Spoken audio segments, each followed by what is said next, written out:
A mysterious doomsday virus has arrived. If you fall asleep, you die. Matt, a night shift security guard, is safe for now because he hasn't slept yet. But when he finishes work and heads to a friend's party, he is shocked to find everyone fast asleep, completely unresponsive despite the loud music. Checking for pulses, Matt realizes they aren't just sleeping, they've stopped breathing. Suspecting mass carbon monoxide poisoning, he rushes them to the hospital. The streets are deserted and the hospital entrance is eerily empty. Inside, the staff is overwhelmed. A nurse explains they are severely understaffed and everyone must wait. As Matt waits with a couple in the lobby, the exhaustion becomes too much. Eventually, the couple nods off, but the outcome is catastrophic. Within moments, the couple begins foaming at the mouth and dies. The nurse realizes the grim reality: the head nurse, who went for a nap, is also dead. It's clear now, sleep is a death sentence. To confirm this, they drive through the city and find total silence. Even a gunshot into the air draws no response. Panicked, Matt tries to call his girlfriend, Amy, but her phone is off. He rushes to her house just as she, struggling with insomnia, swallows 2 sleeping pills. Matt bursts in just in time, but at first,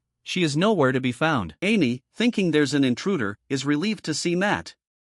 After hearing the terrifying news, she desperately forces herself to vomit the pills. Now, the group has been awake for over 24 hours. They know that without a cure, the lack of sleep will eventually drive them insane.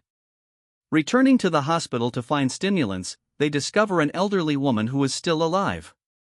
Her chronic cancer pain kept her from falling asleep. However, she's exhausted and ready to give up after being ignored by the staff all night. After providing her with painkillers, the group proposes a bold plan. The woman agrees to act as a test subject. They put her into an MRI machine and give her a sedative to observe exactly what happens when the virus strikes during sleep. For 3 minutes, everything seems normal. Then, a sudden hormone spike occurs and her heart stops. It's confirmed, the victims are being killed by their own dreams. Desperate, Matt proposes a risky idea: he will sleep for exactly 2.5 minutes to investigate the dream world himself. Matt falls into a deep slumber and finds himself in a desolate wasteland, his feet chained. Just as he reaches his breaking point, his mother appears and offers him a glass of water. Before he can drink, a mysterious old man appears, warning him it's a trap. The man reveals that the virus disguises itself as someone the dreamer trusts to deliver a lethal poison. The old man tells Matt that safety lies in a place called Aleistera. Matt is woken up just in time. While only 2.5 minutes passed in reality, it felt like a day and a night in the dream. He tells the group about Aleistera, which they discover is a remote island over 20,000 kilometers away. The journey requires a 22-hour flight. Though staying awake that long seems impossible, it's their only hope. They head to a private airfield and find a small jet, and their friend, who has only played flight simulators, takes the controls. The flight begins smoothly, but 5 hours in, Amy finally succumbs to exhaustion and falls asleep. Despite Matt's desperate attempts to wake her, she doesn't respond. Even an adrenaline shot to the leg fails to bring her back. Amy is gone, leaving Matt devastated. 10 hours later, the survivors are struggling with severe sleep deprivation.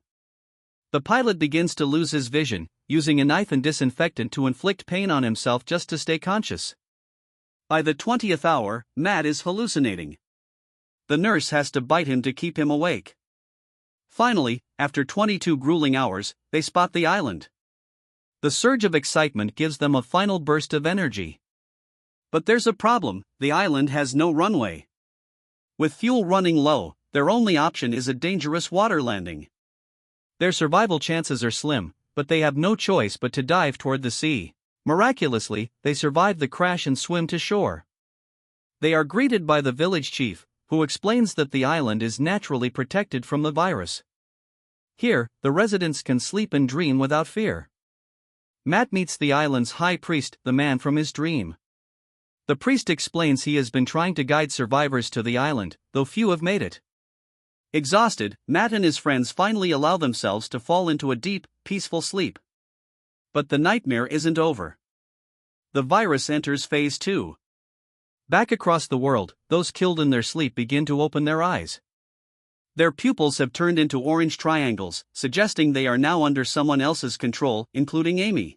At last, they rest in a small house and finally fall into peaceful sleep, but they have no idea the virus has entered its second stage. All those who died in their dreams suddenly open their eyes. Their pupils glow with orange triangular shapes, as if controlled by something else, and one of them is now slowly approaching the island. Season 1 ends here. The story leaves us with a chilling question: is anywhere truly safe? Let's wait for the next season to uncover the truth.